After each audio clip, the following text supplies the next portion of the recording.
ഏതൊരു പദ്ധതി തുടങ്ങാനും ജനപ്രതിനിധികൾക്കും സർക്കാരിനുമൊക്കെ വളരെ വലിയ താല്പര്യം ഉണ്ടാകും. എന്നാൽ വർഷങ്ങൾക്കിപ്പുറം ആ പദ്ധതിയുടെ നടത്തിപ്പും ആ പദ്ധതിയുടെ പ്രയാണവും എങ്ങനെയാണ് എന്നത് സംബന്ധിച്ചുള്ളൊരു തിരിഞ്ഞുനോട്ടം പലപ്പോഴും നമ്മൾ നോക്കുമ്പം അത് പലപ്പോഴും അവതാളത്തിലാവുന്നതാണ് കാണാറുള്ളത്.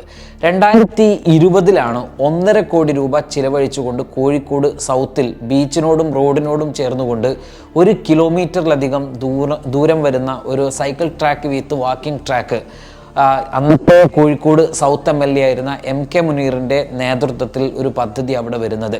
സംസ്ഥാനത്ത് ഒന്നടങ്കം വളരെ പ്രശംസ പിടിച്ചു പറ്റിയൊരു പദ്ധതി കൂടിയായിരുന്നു അത്. ഓപ്പൺ ജിമ്മ്, സൈക്കിൾ ട്രാക്ക്, ആ സൈക്കിൾ ട്രാക്കിൻ്റെ 2 വശങ്ങളിലുമായിട്ട് വാക്കിംഗ് ട്രാക്ക്, ഇങ്ങനെയൊക്കെ ഉള്ള വളരെ നല്ല ഒരു അന്തരീക്ഷം, ഒരുപാട് സിറ്റിംഗ് ഏരിയകളൊക്കെ ഉൾപ്പെടുത്തിയിട്ടുള്ള ഒരു അന്തരീക്ഷമായിരുന്നു, ആ ഒരു ട്രാക്കായിരുന്നു അവിടെ ഉണ്ടായിരുന്നത്. സംസ്ഥാനത്ത് തന്നെ ആദ്യത്തെ ട്രാക്ക് എന്ന് വേണമെങ്കിൽ പറയാം. നമ്മൾ ഇത്തരം ട്രാക്കുകളൊക്കെ നമ്മൾ കണ്ടിട്ടുള്ളത് പല യൂറോപ്യൻ രാജ്യങ്ങളിലും അതുപോലെ തന്നെ വിദേശ രാജ്യങ്ങളിലുമൊക്കെയാണ് നമ്മളിത് കണ്ടിട്ടുള്ളത്. അത് നമ്മുടെ കോഴിക്കോട് എന്ന് പറഞ്ഞപ്പം അത് വളരെ വലിയ അഭിമാനമുണ്ടായി. എന്ന് വെച്ചാൽ കോഴിക്കോട് ബീച്ചിൽ ഉണ്ടായിരുന്ന ആളുകൾ അല്ലെങ്കിൽ പ്രഭാത സവാരിക്കും അതോടൊപ്പം തന്നെ വൈകുന്നേരത്തെ നടത്തത്തിനുമൊക്കെ ആളുകൾ വന്നിരുന്നത് ബീച്ച് ഭാഗത്തുണ്ടായിരുന്നവർ ഈ സൗത്ത് ബീച്ച് ഭാഗത്തേക്ക് മാറി നിൽക്കുന്നൊരു സൗത്ത് ബീച്ച് ഭാഗത്തേക്ക് മാറിയ ഒരു സാഹചര്യമൊക്കെ ഉണ്ട്. അതുകൊണ്ട് തന്നെ ഒരുപാട് കച്ചവടങ്ങൾ വന്നു, ഒരുപാട് പദ്ധതികൾ അവിടെ വന്നു, അങ്ങനെ ഡെവലപ്പ് ചെയ്തുകൊണ്ടിരിക്കുന്നു. എന്നാൽ ഇന്ന് ആ ട്രാക്കിൻ്റെ അവസ്ഥ എന്താണെന്ന് ചോദിച്ചാൽ വളരെയധികം പരിതാപകരമാണ് എന്ന് പറയാം. ഞാൻ ഇന്ന് രാവിലെ അവിടെ നടക്കാൻ പോയി. അവിടെ കണ്ട കാഴ്ച വളരെ ഞെട്ടിക്കുന്നതും ഏറെ വേദനാജനകമായിട്ടുള്ള കാര്യമാണ്. ഒന്നാമത്തെ കാര്യം എന്ന് പറഞ്ഞാൽ വേസ്റ്റ് മാനേജ്മെൻറ്റ് അവിടെ ഇല്ല എന്നത് തന്നെയാണ്. രണ്ടാമത്തെ കാര്യം ആ ട്രാക്ക് തകർന്നു നിൽക്കുകയാണ് എന്നതാണ്. മൂന്നാമത്തെ കാര്യം ട്രാക്കിനോട് തൊട്ടടുത്ത് ഓപ്പൺ ജിമ്മ് കൊടുത്തിരുന്നു. അങ്ങനെ കുറേ ആക്ടിവിറ്റികളൊക്കെ ചെയ്യാൻ പറ്റുന്ന കുറേ പദ്ധതികൾ അവിടെ നടപ്പിലാക്കിയിരുന്നു. അവയെല്ലാം തുരുമ്പെടുത്ത് കേടുവന്ന് ആകെ പ്രശ്നമായിരിക്കുകയാണ്. ഇത് സംരക്ഷിക്കാനോ ഏതെങ്കിലും തരത്തിലുള്ള മെയിൻ്റനൻസ് ചെയ്യാനോ ഒന്നും ആരും ഉണ്ടായില്ല എന്നതാണ് അവിടുത്തെ ഒരു പ്രശ്നം എന്ന് പറയുന്നത്. മറ്റൊരു പ്രശ്നം, അവിടെ ധാരാളം ഫാമിലി വരുന്നതാണ്, ധാരാളം ആളുകൾ വരും. ഞാൻ ഇന്ന് രാവിലെ അവിടെ നടക്കാൻ പോയ ഒരാളാണ്. ഞാൻ രാവിലെ നടന്നപ്പോൾ കണ്ട കാഴ്ച എന്താണെന്ന് വെച്ചാൽ അവിടെ ദുർഗന്ധമുള്ള ചില വശങ്ങളുണ്ട്. നമ്മൾ ഇരിക്കുന്ന ഇരിപ്പിടങ്ങൾക്ക് തൊട്ടടുത്ത് തന്നെയായിട്ടാണ് അവിടെ ഭക്ഷണാവശിഷ്ടങ്ങൾ, മറ്റ് പലതരത്തിലുള്ള വേസ്റ്റുകളൊക്കെ അവിടെയുള്ളത്.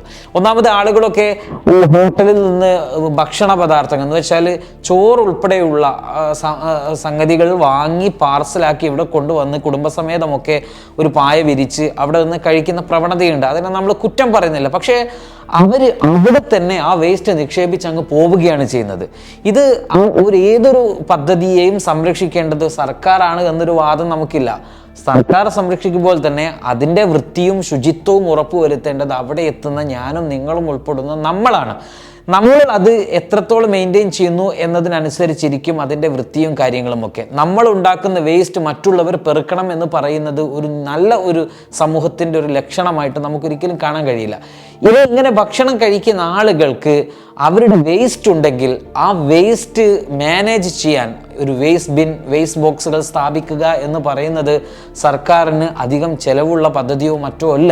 ധാരാളം ആളുകൾ വരുന്നൊരു ഏരിയയാണ്. അപ്പോൾ 1, 2, 3 സ്ഥലങ്ങളിൽ വേസ്റ്റ് ബിന്നും വേസ്റ്റ് ബോക്സുകളൊക്കെ ചെയ്ത് കൊടുത്താൽ അവരുടെ വേസ്റ്റ് അവർക്ക് അവിടെ നിക്ഷേപിക്കാം. അതിനുള്ള സാഹചര്യവും സർക്കാർ ഉണ്ടാക്കിയിട്ടില്ല എന്നുള്ളതാണ്.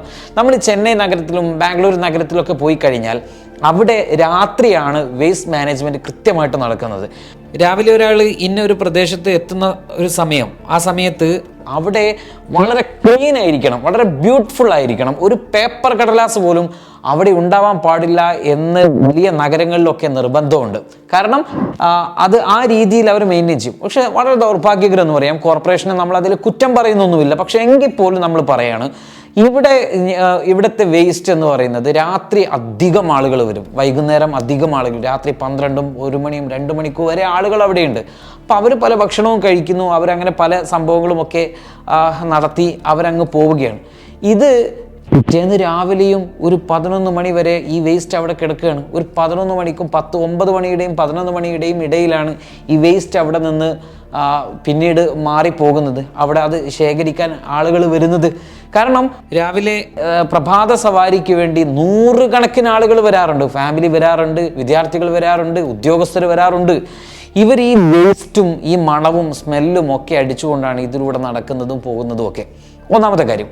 ഇനി രണ്ടാമത് ആളുകൾ വരുന്നത് ഏകദേശം ഒരു 4:30-5 മണി സമയത്തോട് കൂടിയിട്ടാണ്. പിന്നീട് അത് 12-2 മണി വരെ, പുലർച്ചെ വരെയൊക്കെ നീണ്ടു പോകാറുണ്ട്. അപ്പോഴും ഇവർക്ക് ഈ വേസ്റ്റ് തന്നെയാണ് അഭിമുഖീകരിക്കാനുള്ളത്. ഇവിടെ ഞാൻ പറഞ്ഞത് ചെന്നൈ നഗരത്തിൻ്റെയും ബാംഗ്ലൂർ നഗരത്തിൻ്റെയും ഒക്കെ മാതൃകയിൽ അവർ ഏകദേശം പുലർച്ചെ ഒരു 6 മണിക്ക് മുന്നേ തന്നെ ആ പ്രദേശം ക്ലീൻ ചെയ്ത് കഴിഞ്ഞിരിക്കും. രാവിലെ ഒരു സവാരിക്ക് വേണ്ടി ഇവിടെ ഒരാൾ വന്നു കഴിഞ്ഞാൽ അവിടെ വേസ്റ്റ് ഇല്ല. ഈ ഒരു സിസ്റ്റം നമ്മുടെ കോഴിക്കോട് നഗരത്തിലും നടപ്പിലാക്കിയേ പറ്റുള്ളൂ എന്നതാണ്. ഒപ്പം തന്നെ ഓപ്പൺ ജിം അവിടെ ഈ ഒരു വർഷം അഥവാ 2020 മുതൽ 2021 വരെ ഈ ട്രാക്ക് വളരെ സുഗമമായി തന്നെ നടന്നു പോകുന്നതാണ്. പിന്നീട് എന്തുകൊണ്ടോ ഇത് ഒരു യൂസർ ഫ്രണ്ട്ലി ആയ ഒരു സിസ്റ്റം അവിടെ ഇല്ലാത്തത് കൊണ്ട് തന്നെ അത് പലതരത്തിലുള്ള ആളുകൾ പല രീതിയിൽ അതിനെ ഉപയോഗിച്ചു എന്നതുകൊണ്ടൊക്കെയാണ് ഈ സംഭവം വന്നു പോകുന്നത്. എന്നിരുന്നാലും അവയൊക്കെ ഒന്ന് മാറ്റി സ്ഥാപിച്ച് നമ്മുടെ കോഴിക്കോടിൻ്റെ ഒരു വൃത്തിയും ശുചിത്വവും ഒക്കെ ഉറപ്പുവരുത്തുവാനുള്ള ഇതിൻ്റെ ഉത്തരവാദിത്വം കോർപ്പറേഷനും സർക്കാരിനും ആരോഗ്യവകുപ്പിനും എല്ലാം ഉണ്ട്. ഈ ഉത്തരവാദിത്വം അവർ നിറവേറ്റണം എന്ന് തന്നെയാണ് എൻ്റെ അഭിപ്രായം. അതോടൊപ്പം തന്നെ നമ്മൾ ഈ അധികൃതരുടെ ശ്രദ്ധയിലേക്ക് ഇതിൻ്റെ വേസ്റ്റ് മാനേജ്മെൻറ്റുമായിട്ട് ബന്ധപ്പെട്ട വിഷയം, അവിടുത്തെ തകർന്നു പോയ സൈക്കിൾ ട്രാക്കുമായി ബന്ധപ്പെട്ട വിഷയം നമ്മൾ ശ്രദ്ധയിലേക്ക് കൊണ്ടുവരികയാണ്. waytonikah.com, the exclusive Muslim matrimonial site.